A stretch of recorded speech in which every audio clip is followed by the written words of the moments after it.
여러분, 인생은 거창하지 않습니다. 인생은 우리를 스쳐 지나가는 1초 1초가 쌓여서 인생이 되는 겁니다. 그 1초 1초가 쌓여서 1시간이 되고 24시간 하루가 되고 한 달이 되고 1년이 되고, 그것이 여러분의 평생입니다.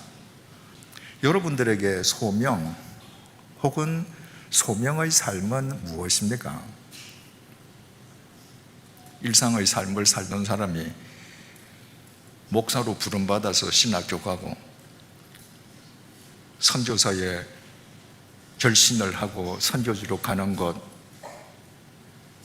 그것이 소명이고 그분들이 소명인들입니까? 여러분, 그러면 가정주부들은 다 가사 때려치우고 선교지 가야 하지 않겠습니까? 사회생활 하시는 분, 모든 분들 일터, 가정 다 내팽개치고 내일이라도 신학교 들어가야 하지 않겠습니까? 오늘의 본문은 다메섹 도상에서 주님의 빛에 사로잡힌 바울에 대한 내용입니다. 어제도 말씀드렸습니다만은 그 교회를 짓밟던 바울에게 주님께서 빛으로 임하셨습니다. 바울이 함께 가던 일행 중에서 가장 도덕적이고 윤리적이었기 때문이 아니었습니다. 그리스도인들을 색출하고 체포하고 연행하고 투옥시키는 체포조의 우두머리, 당시 그리스도인들의 입장에서 보자면 가장 악랄한 인간이었습니다. 그 악랄한 인간에게 주님의 아가펜 프로텐이 먼저 임한 거예요. 빛으로 임하셨습니다. 그 이후에 바울은 왜 내 일행들이 함께 있었는데 주님의 그 사랑이 나에게만 임했을까? 왜 일행 가운데에서 나만 핀셋으로 뽑아내듯이 구원해 내셨을까? 생각했지만 인간의 논리로 답할 수 없었습니다. 그래서 그가 그 스스로 그 질문을 갖고 그 질문에 대해서 오래 묵상한 결과 그가 우리에게 준 답이 에베소서 1장 4절, 창세 전부터 하나님께서 그리스도 안에서 나를 택정해 주셨더라. 그 외에는 답이 없었습니다. 하나님께서 그렇게 신비스러운 아가펜 프로텐으로 나를 구원해 주셨다는 거예요. 중요한 사실은 주님의 그 구원의 빛이 임할 때 바울이 시력을 상실했습니다. 태어날 때부터 맹인으로 태어났다면 세상을 한 번도 본 적이 없으니까 다시 맹인이 된다, 이런 일은 있을 수 없습니다. 바울은 태어나서부터 세상을 보던 사람입니다. 그런데 주님을 만남과 동시에 시력을 상실했습니다.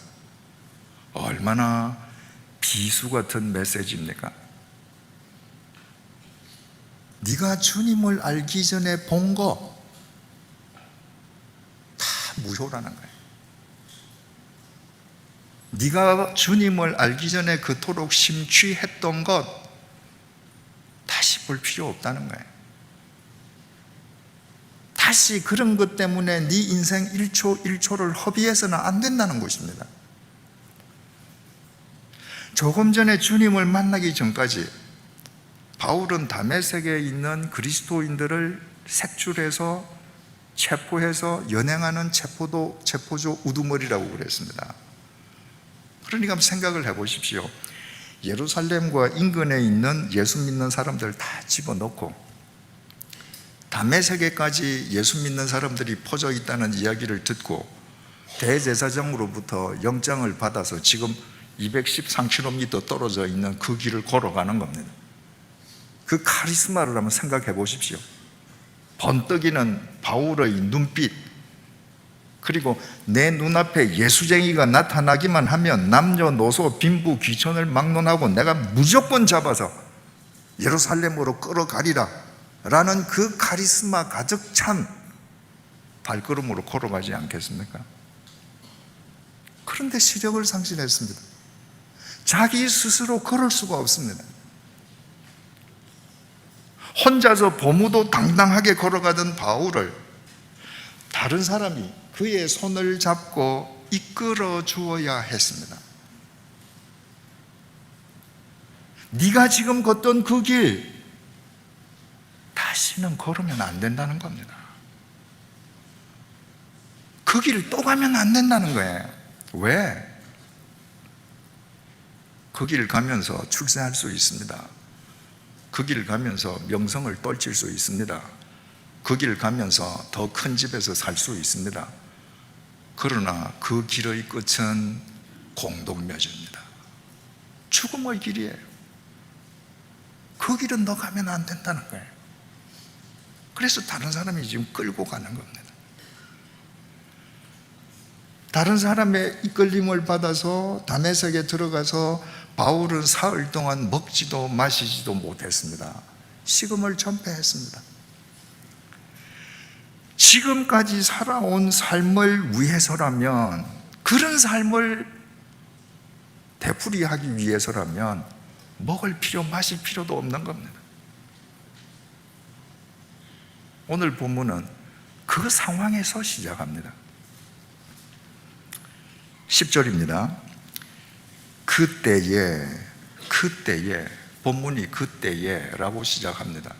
여러분, 우리가 성경을 읽을 때 그때에, 그러므로, 그래서 이런 접속 부사가 나오면 우리 긴장하고 그것을 면밀하게 들여봐야 합니다.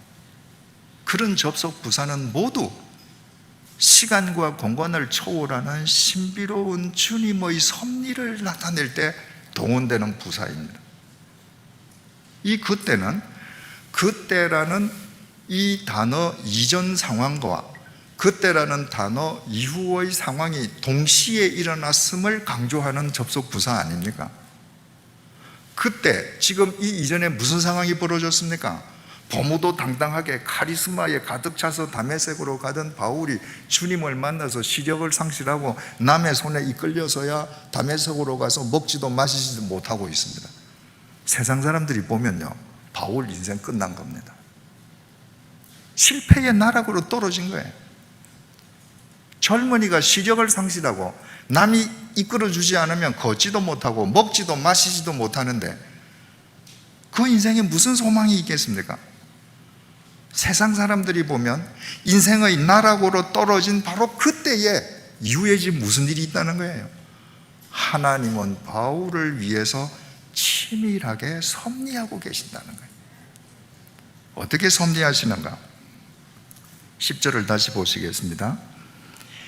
그때에 다메섹에 아나니아라 하는 제자가 있더니 주께서 환상 중에 불러 이르시되 아나니아야 하시거늘 대답하되 주여 내가 여기 있나이다 하니.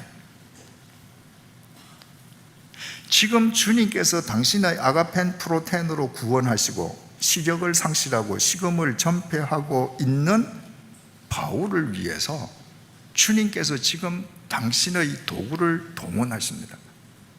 그 도구가 누군가? 다메섹에 있는 선지자, 주님의 제자 아나니아라는 사람인데, 바울은 아나니아와 일면식도 없는 사람입니다. 평소에 바울이 아나니아를 잘 알아서 아나니아를 불러서 지금 바울을 도우시려는 게 아닙니다. 주님께서는 당신이 핀셋으로 뽑아내신 바울을 바르게 세우시기 위해서 바울이 이 세상에 태어나서 단 한 번 얼굴도 쳐다본 적이 없는 아나니아라는 사람을 선택했습니다. 사랑하는 교우 여러분, 이 사실을 잊지 마십시오. 많은 그리스도인들이 어려움을 처하면 내가 해결할 수 없는 장벽에 부딪히면 주님께서 도우심을 간구하되, 주님의 도우심을 간구하되 그 주님의 도우심이 사람을 통해서 오리라는 믿음으로 내 주위에 있는 사람에게 비굴해집니다. 내 주위에 돈이 많은 사람이 있으면 저 사람 주머니에 있는 돈이 나한테 좀 흘러오게 어떻게 하면 될까? 저분이 나한테 어떻게 호의를 베풀게 할까? 믿음은 사람에게 비굴해지는 것이 아닙니다. 사람의 도움을 구하려고 하면 사람 앞에 바른 말을 할 수 없습니다. 사람 듣기 좋은 말만 해야 합니다.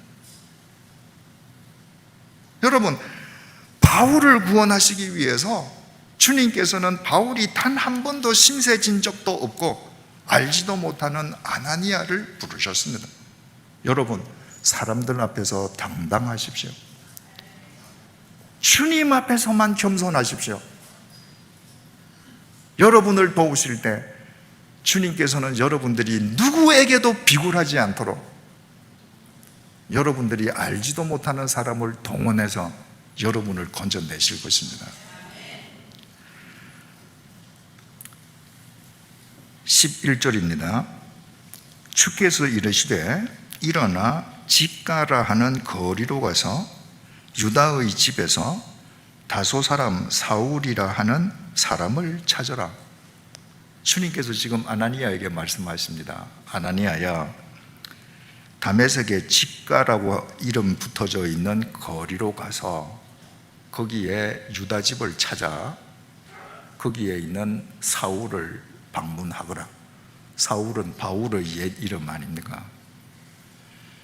이 직가라고 하는 것은 곧을 직자의 거리 가짜, 그 영어로 straight라고 써져 있을 것입니다. 그냥 쫙 뻗은 길이에요. 여러분, 2000년 전에 고대 근동, 로마 제국을 비롯해서요, 지중해 세계 어느 나라든지 도로는 다 구불구불하게 나 있었습니다. 직선 도로가 있다고 해도 그 거리가 길지 않았습니다. 근데 이 도로가 직가, 스트레이트라고 이름 붙여진 것은 다메섹 동쪽 문에서 시작해서 서쪽까지 1.6km가 스트레이트로 뻗어 있었습니다. 지금도 1.6km 직가라고 하면 참 대단한 스트레이트 길 아닙니까? 근데 그 옛날에 1.6km다. 이건 고대 지중해 세계에서 이거는 유일무이한 최고의 인공도로였습니다. 그러니까 고대 세계의 명물입니다. 지금도 시리아의 다마스커스에 가면 이 직가가 다르발 무스타킴이라는 이름으로 그대로 사용되고 있습니다. 시리아의 중요한 다마스커스의 중요한 간선도로로 사용되고 있습니다. 지금 아나니아에게 바울이 말이야, 그 직가에 가면 그 직가에 유다라는 사람 집이 있는데 거기에 바울이 있어. 그러니까 거기 가서 바울을 방문해라. 여러분, 바울이라는 한 유대인이 다메섹 길을 걷다가 다메섹 직전에서 눈이 멀어서 사람 손에 이끌려서 다메섹으로 들어가서 집과 거리의 유다 집에 지금 머물고 있다. 세상 사람 누가 알겠습니까? 아무도 모릅니다. 주님은 알고 계십니다. 어제 첫날 요한계시록 2장 3절 4절에도 에베소 교인들이 어떻게 살았는지 주님께서 에이도 내가 본다, 보았다. 주님께서는 다 보고 계셔요. 아니, 당신이 당신의 빛으로 찝어내신 바울이 시력을 상실하자 사람의 손에 이끌려서 그를 직가의 유다 집으로 가서 거하게 하신 분이 주님이신 거예요. 세상 사람은 몰라도 주님은 아십니다. 당대 모든 대도시, 고대 근동뿐만 아니라 로마 제국의 길들도 다 구불구불해요. 근데 왜 주님께서 이때 시력도 상실한 바울을 1.6km나 뻗어 있는 길, 당시 사람들에게 그 길은 불가사의한 길인데 그 스트레이트 거리에 있는 유다 집에 가서 묵게 하셨는가? 바울아, 지금 네 앞에 은혜의 직가가 지금부터 열린다. 지금 네 앞에 새로운 인생의 직가가 열린다. 바울에게 이것을 지금 깨닫게 해주시기 위함입니다. 근데 바울은 그걸 못 봅니다. 주님께서는 바울로 하여금 새로운 인생의 직가를 나아가게 하기 위해서 직가로 데려가셨는데 바울 눈에는 안 보입니다. 여러분, 하나님께서 하시는 일을 매 순간순간마다 우리의 눈으로 다 보고 확인하고 우리가 주님을 믿으려고 하면 우리는 실족합니다. 젊은이 바울은 시력을 상실했습니다. 자기 눈앞에 1.6km 직가가 펼쳐져 있는지 아무것도 안 보입니다. 만약 그때 바울이 하나님을 향해서 이스라엘 백성들처럼 하나님이 어찌하여 나를 이렇게 부르시나뇨? 예루살렘에는 매장지가 없어서 나를 이곳으로 불러서 눈멀어 죽게 하느뇨? 이렇게 했더라면 우리가 아는 바울이 있을 수 있겠습니까? 이사야서 45장 9절을 공동 번역으로 읽어드리겠습니다. 내가 비참하게 되리라. 자기를 빚어낸 이와 다투는 자여, 옹기 그릇이 옹기 장이와 어찌 말다툼 하겠느냐? 옹기 흙이 어찌 옹기 장이에게 당신이 무엇을 만드는 거요 할 수 있겠느냐? 작품이 어떻게 작자에게 형편없는 솜씨로군 하고 불평할 수 있겠느냐? 우리 늘 이렇게 살잖아요. 그래서 은혜의 직가 옆에서도 은혜의 직가를 걷지 못합니다. 바울은 그렇게 하지 않았습니다. 이 눈에 아무것도 보이지 않아도 믿음으로 잠잠히 기다렸습니다. 귀에 아무것도 들리지 않아도 하나님의 약속 말씀 위에 서서 사흘밤 사흘낮 지금 기다리는 거예요. 11절입니다. 주께서 이르시되 일어나 직가로 하는 거리로 가서 유다의 집에서 다소 사람 사울이라 하는 사람을 찾으라. 그가 기도하는 중이니라. 지금 바울이 유다의 집에서 기도하는 걸 주님께서 보고 아셔요. 그런데 그가 기도하는 중이니라, 이 번역문에 헬라어 원문에 있는 중요한 두 단어의 번역이 빠져 있습니다. 보라 라는 감탄사 이두, 그 번역이 빠져 있고요. 왜냐하면 because 이 단어가 빠져 있습니다. 헬라어 원문을 정확하게 번역하면 주님께서 아나니아에게 이렇게 말씀하셨습니다. 직가라 하는 거리로 가서 유다의 집에서 다소 사람 사울이라 하는 사람을 찾아라. 왜냐하면 말이야, 아나니아야, 저것 좀 봐. 바울이 기도하고 있기 때문이야. 바울이 기도하는데 주님께서 감탄사를 터뜨렸습니다. 어떤 기도를 드렸으면 주님께서 아나니아에게 아나니아야, 저 좀 봐. 바울이 지금 기도하고 있어. 그러니 너 지금 찾아가. 첫날 제가 남가주 그 대형교회 특별 새벽기도에 현수막 얘기 드리지 않았습니까? 부모의 새벽기도, 자녀의 평생 대책, 노후 대책. 여러분, 바울이 지금 그런 기도를 여기에서 드리고 있으면 주님께서 이렇게 감탄하시겠습니까? 여러분, 우리가 아이를 키우는데 언제 우리가 그 아이에게 감탄합니까? 키던 아이가 설 때, 서던 아이가 걸을 때, 걷던 아이가 뛸 때, 그 아이의 수준이 향상될 때 우리는 그 아이에게 감격합니다. 우리가 주님의 아가펜 프로텐으로 주님의 구원을 받는다는 것은 우리의 신분이 바뀌는 겁니다. 죽을 수밖에 없는 죄인의 신분이 예수 그리스도 안에서 영원한 하나님의 자녀로 신분이 바뀌는 거예요. 모든 신분은 신분에 걸맞는 수준을 요구합니다. 초등학생은 초등학생 신분인데 그 초등학생이 중학생이 되었다는 것은 신분이 중학생으로 바뀌었습니다. 중학교에 입학해서 중학생의 신분을 갖는 순간에 그 학생은 초등학교 수준을 버리고 중학생의 수준을 갖추어 가야 합니다. 중학생이 되었는데 여전히 초등학생 수준에 머물러 있다. 미숙하죠. 대학교를 들어갔는데 신분은 대학생인데 말하고 생각하는 수준은 중학생이다. 지진하죠. 문제 있죠. 지금 바울은 자기 신념에 사로잡혀 살던 이 죽음의 구렁텅이에서 주님의 아가펜 프로텐으로 그리스도인으로 하나님의 자녀로 신분이 바뀌었습니다. 그러면 비록 시력을 상실했을 망정 바울이 주여 왜 내가 눈의 시력을 상실했나이까? 내 눈 뜨게 해주소서 이것이 아니라 시력을 상실했을 망정 주여 내가 지금부터 어떻게 살아야 하나이까? 내가 박해하던 그리스도가 메시아이신 줄 내가 보았나이다. 내가 들었나이다.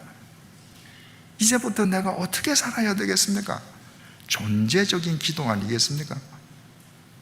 주어진 새로운 신분에 걸맞는 수준의 삶을 어떻게 살아야 할 것인가? 기도하지 않았겠습니까? 그 기도에 지금 주님께서 감격하셨습니다. 요한복음 15장 7절입니다.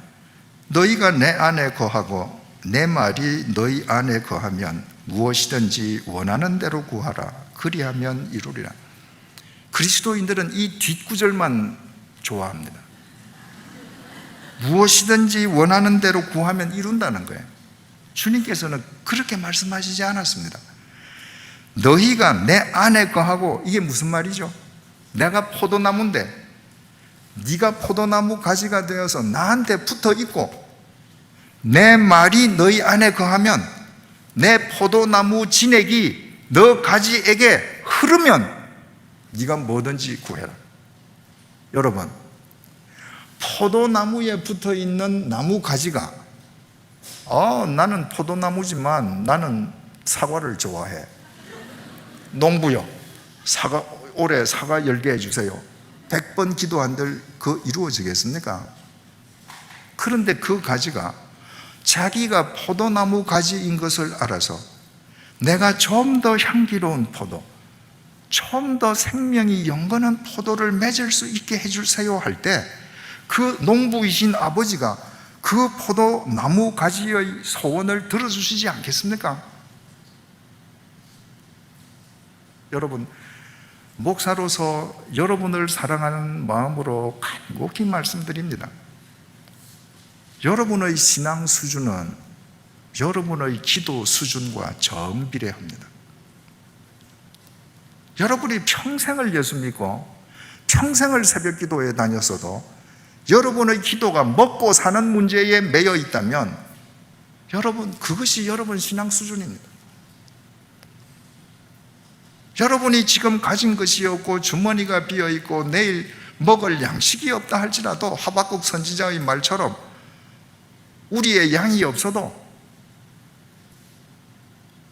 내가 어떻게 주님 포도나무에 붙은 가지로서 더 좋은 포도 열매를 맺을까 존재적인 기도를 드린다면 여러분들은 주님께서 그 기도를 감격해 하시는 성숙한 그리스도인들입니다. 바울의 기도를 주님께서 감탄하고 계십니다. 12절입니다. 그가 아나니아라 하는 사람이 들어와서 자기에게 안수하여 다시 보게 하는 것을 보았느니라 하시거늘. 지금 바울이 존재적인 기도를 드리는데 그 기도를 주님께서 감탄사를 터뜨릴 만큼 기뻐하시는 기도를 드리는데 바울이 그 기도 중에 자기가 일면식도 없는 아나니아라는 사람이 들어와서 자기 머리에 안수해서 자기 시력을 회복시켜주는 것을 지금 바울이 보고 있어요. 기도 중에. 어떻게 바울이 봐요? 신통술이 있어서? 아닙니다. 존재적인 기도를 드리는 바울로 하여금 기도 속에서 주님께서 보게 해주신 거예요. 이것이 기도의 묘미입니다. 여러분, 바울은 지금 육안이 없습니다. 육체의 눈은 멀었습니다. 육체의 눈이 멀었는데 주님께서 바울로 하여금, 기도하는 바울로 하여금 보게 해주십니다. 일면식도 없는 아나니아가 자기에게 다가와서 자기 머리 위에 안수하는데 자기가 눈을 뜨는 것을 봅니다. 뭘로 보는 거예요? 영안으로 보는 겁니다.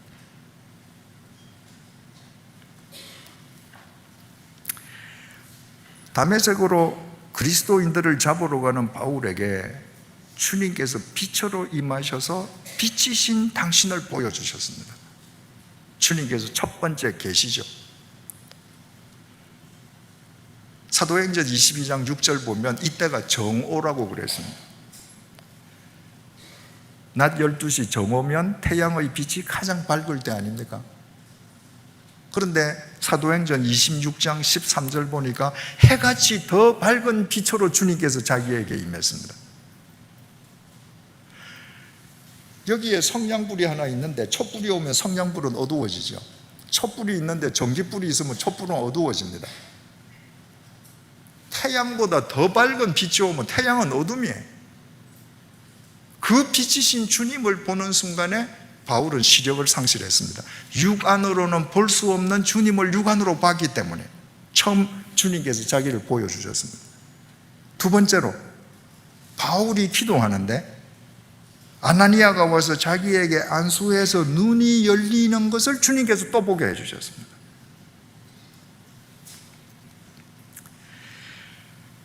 주님께서 아나니아에게, 자 아나니아야, 그가 기도하는데 기도하는 중에 네가 들어와서 자기에게 안수해서 다시 보게 하는 것을 보았다. 이 얘기는 무슨 말입니까? 주님께서 아나니아에게, 아나니아야, 네가 바울을 찾아가서 머리에 안수해서 그 눈을 다시 뜨게 해줘라. 이 명령 아닙니까? 13절에서 14절입니다. 아나니아가 대답하되 주여, 이 사람에 대하여 내가 여러 사람에게 듣사온즉, 한두 사람이 아니라 여러 사람에게 들었습니다. 그가 예루살렘에서 주의 성도에게 적지 않은 해를 끼쳤다. 적은 해가 아니라 적지 않은 해, 엄청난 박해를 했다. 끼쳤다 하더니 여기서도 주의 이름을 부르는 모든 사람을, 여기서도 예수 믿는 그리스도인 한두 명을 잡으러 온 것이 아니라 모든 사람을 결박할 권한을 대제사장들에게서 받았나이다 하거늘. 주님께서 아나니아에게 너 집가에 유다 집에 있는 바울 찾아가서 안수 기도해줘라 말씀하시니까 지금 아나니아가 이의를 제기하는 겁니다. 주님, 제가 한두 사람에게 들은 거 아닙니다. 수많은 사람들이 얘기했습니다. 예루살렘에서 수많은 사람들이 바울 때문에 박해를 받았습니다. 여기에도 모든 그리스도인들을 잡으러 왔습니다. 무슨 말이에요? 이런 인간은 차라리 눈먼 상태로 내버려 두십시오. 이런 인간이 천벌을 받아서 혹 눈먼 거 아닙니까? 그냥 내버려 두세요. 내버려 두시는 것이 교회와 그리스도인들에게 유익합니다. 아나니아의 이의제기입니다. 15절입니다. 주께서 이르시되 가라. 주님께서 단호하십니다. 아나니아의 이의제기를 받으시고 가라. 이 사람은 내 이름을 이방인과 임금들과 이스라엘 자손들에게 전하기 위하여 택한 나의 그릇이다. 네가 그를 어떻게 평가하든지 상관없이 바울은 나의 택한 그릇, 나의 도구다. 무슨 도구? 자, 보십시오. 이스라엘 백성들이 있습니다. 이스라엘 백성들을 제외하고는 이스라엘 백성들은 다 이방인이라고 그랬잖아요. 이스라엘 백성들과 이방인들이라면 세상 모든 사람 다 압니다. 거기에 임금들이 있어요. 그게 존귀한 사람들이죠. 그러니까 이방인과 임금들과 이스라엘 사람들, 이 세 그룹만 이야기하면 천하 만민, 빈부 귀천, 남녀노소 다 해당되는 겁니다. 그 모든 사람들을 위한 내 그릇이다. 어제 주제로 말씀드린다면 그 모든 사람을 위해서 내가 X의 그릇으로 쓸 사람이다. 헬라인이나 야만인이나 지혜 있는 자나 어리석은 자나 내가 이 바울을 통해서 구원해낼 그 그릇이다. 가라. 16절, 그가 내 이름을 위하여 얼마나 고난을 받아야 할 것을 내가 그에게 보이리라 하시니, 바울은 주님께서 택하신 주님의 도구이기는 한데 고난의 도구입니다. 여러분, 이런 구절은 우리가 이해하기 힘듭니다. 주님께서 한 인간을 당신의 도구로 선택하시는데, 도구로 선택하시는 순간부터 죽을 때까지 고난만 받는 도구이어야 한다. 하나님이 가학적인 하나님처럼 여겨집니다. 어떻게 이럴 수가 있나요? 그런데 이런 오해는 헬라어 원문을 보면 해소됩니다. 고난받다라고 우리말로 번역된 헬라어 동사 파스코가 헬라어 원문에 수동태가 아니라 능동태로 기록되어 있습니다. 만약에 수동태로 기록되어 있다면 바울이 불가항력적인 상황 속에서 어쩔 수 없이 죽을 때까지 피동적으로 고난만 받다가 죽어야 하는 그릇이 되어야 합니다. 그런데 원문에 능동적으로 기록되어 있다고 하는 것은 바울이 자발적으로 고난을 받는다 해도 고난의 길을 스스로 선택하는 겁니다. 고난받는 길을 스스로 선택한다는 것은 바꾸어 말하면 스스로 선택 안 할 수도 있어요. 스스로 선택 안 할 수도 있는 길을 스스로 선택한다고 하는 것은 자기 본인 자신이 그것이 더 유익한 길임을 알 때에만 가능한 거예요. 그것을 알고 바울이 스스로 그 길을 선택할 거라는 거예요. 주님께서 부활 승천하시면서 마지막으로 우리에게 내리신 지상 최대의 명령이 있지 않습니까? 땅끝까지 이르러 내 증인이 되라는 것입니다. 그 증인이라는 말, 그러니까 지금 이제 바울은 주님의 증인으로 사는 주님의 도구로 선택된 겁니다. 그리고 그 증인으로 살기 위해서 스스로 고난받는다 해도 고난의 길을 자발적으로 택하는 사람이 된 거예요.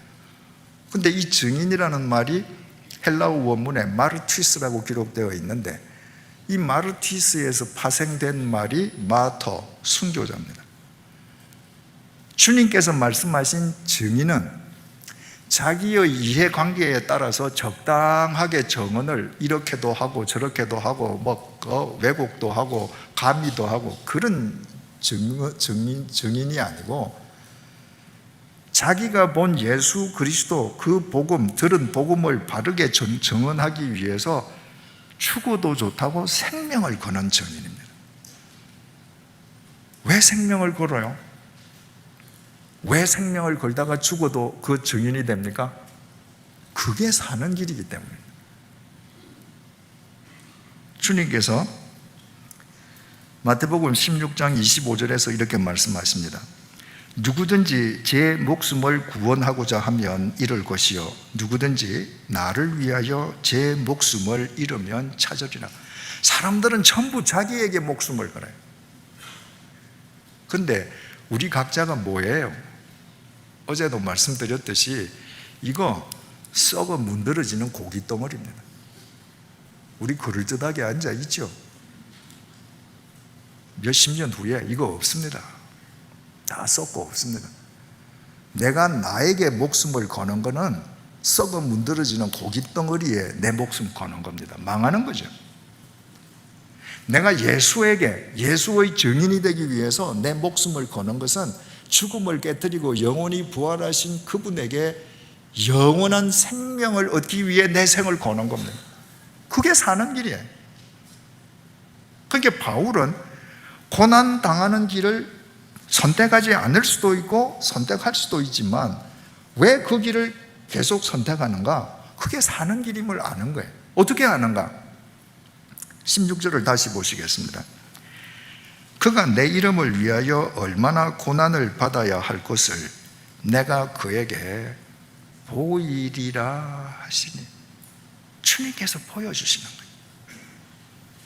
당신에게 생명을 거는 길, 목숨을 거는 길, 당신을 위해서 고난당한 길을 자발적으로 선택할 때 그 길이 얼마나 영원토록 유익한지를 주님께서 보여주시는 거예요. 그래서 그 길을 선택하는 겁니다. 어제도 말씀드렸습니다마는 바울이 그 고난의 길을 자발적으로 선택한 뒤에 어떤 결과가 있었습니까? 바울이 쓴 글이 신약 성경의 4분의 1이 되었습니다. 복음서를 제외하면 신약 성경 3분의 1입니다. 사도행전이 28장까지 있는데 사도행전 9장부터 바울의 동무대입니다.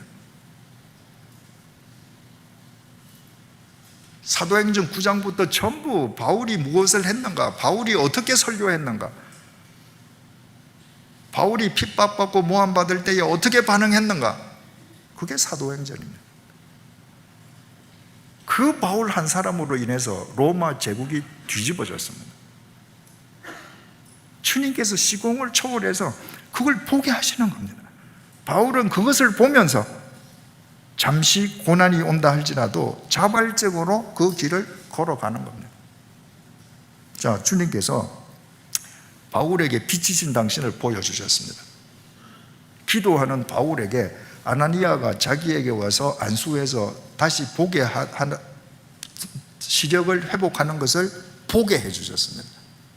이제부터 바울이 살아가는 데에 고난을 당할지언정 주님을 따르는 길이 얼마나 유익한지를 주님께서 보여주셔요. 이처럼 주님께서는 보여주십니다. 우리 주님은 보여주시는 주님이십니다. 오늘도 말씀을 통해서 이 세상의 모든 현상을 통해서 주님께서는 우리에게 보여주십니다. 중요한 것은 그 주님에 반응하는 우리 자신입니다. 바울은 보여주시는 그 주님을 바라보면서 바르게 반응했습니다. 그래서 그는 로마 제국, 그 거대한 로마 제국에서 무명의 존재에 가까웠지만 시공을 초월해서 그가 뿌린 씨앗으로 의해 로마 제국은 뒤집어졌습니다. 그런데 어제 그 부자 청년은 어떻습니까? 주님께서 당신 자신을 부자 청년 앞에 보여주셨습니다. 그 부자 청년이 어떻게 살아야 할 것인지 길을 보여주셨습니다. 다 봤습니다. 그 청년은 응답하지 않았습니다. 근심하며 돌아갔습니다. 우리가 믿을 때 주님께서는 매번 보여주십니다. 그 다음은 우리 차례. 17절, 아나니아가 떠나 그 집에 들어가서 그에게 안수하여 이르되. 여러분, 주님께서 아나니아에게 일면식도 없는 바울에게 가서 안수해줘라, 그러니까 아나니아가 이의를 제기하지 않았습니까? 주님께서 잘 모르시는 것 같은데 바울은 폭도입니다. 많은 사람 당했습니다. 지금 이 다메섹에도 모든 그리스도인들이 당할 겁니다. 그냥 내버려 두시죠. 그런데 주님께서 가라 명령하셨습니다. 그 명령 앞에서 아나니아는 토를 달지 않았습니다. 그냥 갔습니다. 아나니아가 떠나 그 집에 들어가서 그에게 안수하여 이르되. 이제는 순종하는 일만 남은 것입니다. 형제 사울아, 주 곧 네가 오는 길에서 나타나셨던 예수께서 나를 보내어 너로 다시 보게 하시고 성령으로 충만하게 하신다 하니. 머리에 손을 얹고 안수하면서, 자, 이제 주님께서 다시 보게 하시고 성령으로 충만하게 하신다. 다시 보게 하신다고 해서 바울이 시력을 상실했다가 의학적으로 안과적인 치료 방법을 통해서 예전의 눈으로 회복됐다는 말이 아닙니다. 예전에는 단순한 육체의 눈이었다면 성령으로 충만하게 하신다. 이제는 성령의 안경으로 보는 눈입니다. 똑같은 눈인데 똑같은 눈이 아닌 거예요.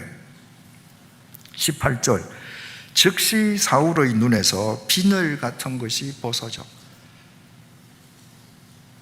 아나니아가 안수하는 순간에 바울의 눈에서 비늘이 벗겨졌습니다. 무슨 비늘이겠습니까?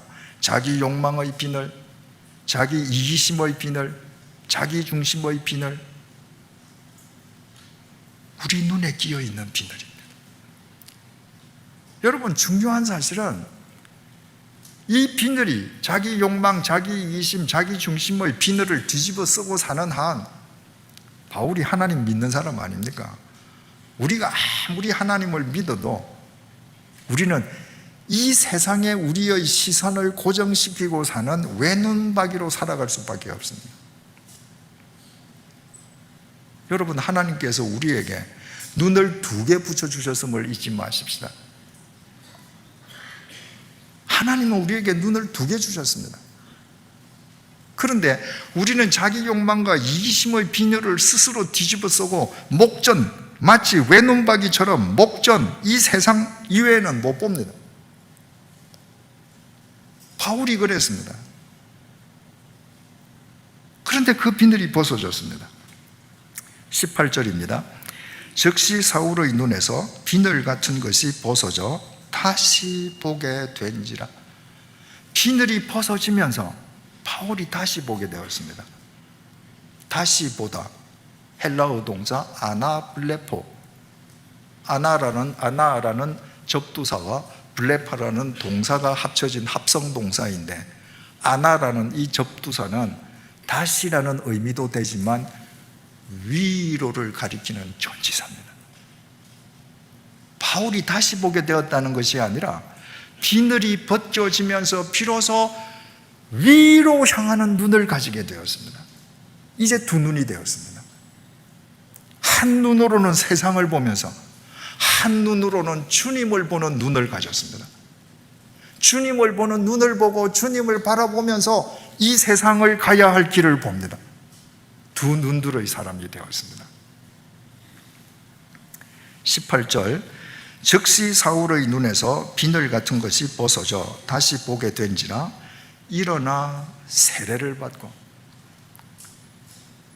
주님을 바라보는 눈을 얻고 2눈들의 사람이 되는 순간에 바울이 일어나서 세례를 받았습니다. 왜 세례를 받았을까요? 바울은 스스로 세례를 로마서 6장에서 그리스도와의 연합이라고 정의했습니다. 세례는 십자가에 못 박혀 죽으신 예수 그리스도와 연합해서 우리의 옛사람이 못 박혀 죽어 없어지고, 죽음을 깨뜨리고 부활하신 예수 그리스도와 연합하여 우리가 새 사람으로 거듭나는 것, 그게 세례라고 썼습니다. 바울이 그런 목적으로 세례를 받은 거예요. 여러분, 옛날 세례는 다 강에서 세례를 받지 않았습니까? 예수님도 요단강에서 세례, 그러니까 침례를 받으신 것이죠. 요즘은 그 의미를 우리는 생각하면서 머리 위에 세례를 하는데, 아직도 침례교는 저 강단 뒤에 목욕탕 만들어 놓고 침례하지 않습니까? 근데 머리 위에 물을 뿌린다 해도 여러분들이 세례받을 때에 이 침례의 그 본 뜻을 여러분들이 머릿속에서 생각하지 않으면 안 됩니다. 물 속에 잠기는 침례를 생각해 보십시오. 내가 요단 강물에서 푹 잠길 때 호흡을 끊어야 합니다. 죽는 거예요. 호흡을 끊고 물 속에 들어갈 때 나의 옛사람은 그리스도의 십자가에 못 박히신 그리스도와 연합해서 내 옛사람이 죽는 겁니다. 그리고 세례식이 끝나고 머리를 치켜들고 나올 때 참았던 숨을 후 쉽니다. 그때부터 나의 숨이 아닙니다. 부활하신 예수 그리스도와 연합해서 새 생명을 시작하는 겁니다. 바울이 그래서 세례를 받았습니다. 바울이 로마서에서 세례를 이렇게 정의하고 갈라디아서 3장 27절에 또 세례를 이렇게 정의해서 보완했습니다. 누구든지 그리스도와 합하여 세례를 받는 자는 그리스도로 옷 입는 자나, 세례는 그리스도의 유니폼을 입는 거예요. 여러분, 세상에는 유니폼을 입는 사람들이 있습니다. 의사, 군인, 간호사, 경찰 다 유니폼 입어요. 그 사람들이 도덕적으로 잘못해 보세요. 여론으로부터 문매를 맞습니다. 가령 어떤 사업가가 남한테 거래처 사람들 10사람을 속여가지고 한 사람 앞에 만불씩 10만 불을 사기쳤다. 그럼 기사가 난다 해도 한 요 정도 나겠죠. 그런데 의사가 환자들 10명을 속여서 10만 불을 사기쳤다. 아마 사회면에 이만큼 날 겁니다. 경찰관, 간호사가 어떤 사기를 쳤다. 크게 납니다. 왜? 유니폼, 제복을 입는 사람은 제복에 대해서 무한 책임을 지겠다는 공개적인 약속으로 제복을 입습니다. 그러니까 의사가 제복을 입었다라고 하면 세상 모든 사람들은 그 제복을 입은 의사는 그 제복에 걸맞는 인격을 갖추었을 것이라고 생각하는 거예요. 근데 의사가 제복하고 걸맞지 않는 사기를 쳤다? 군인이 제복하고 걸맞지 않게 매국적인 행위를 했다? 매도당하는 것이죠. 여러분, 오늘날 교회가 왜 세상으로부터 난타를 당합니까? 우리는 그리스도의 유니폼을 입은 사람이에요. 세상 사람들은 우리가 예수의 유니폼을 입고 어떻게 사는지 보는 겁니다. 전혀 유니폼에 걸맞지 않게 사는 거예요. 자기들하고 구별 안 되는 겁니다. 그러니까 난타를 당합니다. 바울은 세례를 받았습니다. 그 순간 그는 그리스도로 옷 입었습니다. 그리스도를 위해서 죽고 무엇을 먹든지 마시든지 그리스도를 위해서 살리라 결심하면서 그리스도 옷을 입은 것입니다. 18절입니다. 19절입니다. 음식을 먹음에 강건하여 지니라. 여러분, 성경을 읽으면 이런 말은 필요 없는 말처럼 보이죠. 옛날에, 요즘도 그 학교에서 아이들 방학 숙제로 한 달 동안 일기 써오라 하고 선생님이 일기 검사하는지 모르겠습니다. 아마 요즘은 안 하지 않나 싶습니다. 옛날에는 꼭 방학 때가 되면 일기를 써서 제출하라 그러지 않습니까? 그러면 학생들 가운데에 거의 90% 이상이 매일 일기를 써놔요. 개학하기 전날 이제 한 달 일기 써야 되지 않습니까? 뭐 했는지 기억 안 나지 않습니까? 그러니까 칸은 채워야 되니까 매일 이렇게 일기가 시작하잖아요. 아침에 일어나서 이 닦고 밥 먹었다.